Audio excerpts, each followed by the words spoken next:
திருவண்ணாமலை அருகே சுவர் இடிந்து விழுந்ததில் 2 சிறுவர்கள் பலி என்ற அண்மை செய்தியை நாம் பார்த்து வருகிறோம். திருவண்ணாமலை மாவட்டம் இளங்காட்டில் வீட்டின் சுவர் இடிந்து விழுந்ததில் 2 சிறுவர்கள் பலியானது அப்பகுதியில் பெரும் சோகத்தை ஏற்படுத்தியிருக்கிறது.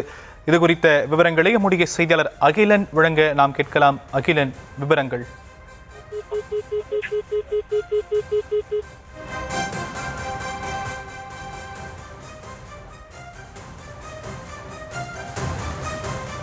திருவண்ணாமலை அருகே சுவர் இடிந்து விழுந்ததில் 2 சிறுவர்கள் பலி என்ற அண்மை செய்தியை நாம் தற்போது பார்க்கிறோம்.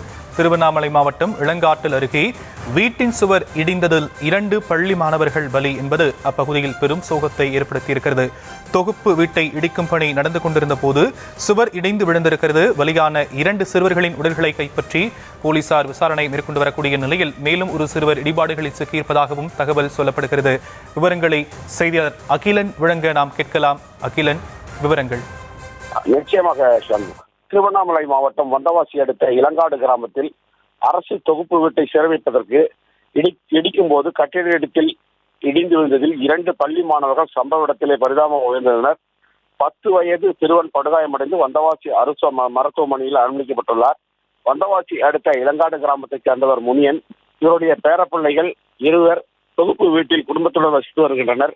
இந்த நிலையில் வீட்டை சீரமைப்பதற்கு இன்று காலை பணிகள் நடைபெற்றுக் கொண்டிருந்தது.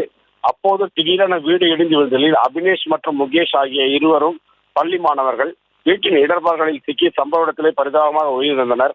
10 வயது சிறுவன் ஸ்ரீராம் படுகாயமடைந்து அரசு மருத்துவமனைக்கு அனுமதிக்கப்பட்டுள்ளார். தகவல் அறிந்து வந்த போலீசார், தொன்னூர் போலீசார் சம்பவ இடத்திற்கு சென்று 2 உடல்களை கைப்பற்றி பிரேத பரிசோதனைக்காக வந்தவாசி அரசு மருத்துவமனைக்கு அனுப்பி வைத்தனர். மேலும் இது குறித்து வழக்கு பதிவு செய்து விசாரணை நடத்துகின்றனர். வீட்டை சீரமைக்கும் போது வீடு கட்டிடம் இடிந்து விழுந்ததில் 2 பள்ளி மாணவர்கள் விழுந்தது அப்பகுதியில் பெரும் பரபரப்பை ஏற்படுத்தியுள்ளது. மேலும் ஸ்ரீராம் என்ற சிறுவனை மேல் சிகிச்சைக்காக செங்கல்பட்டு அரசு மருத்துவமனைக்கு அனுப்பி வைத்துள்ளார். தற்போதைய விவரங்களுக்கு நன்றி அகிலன்.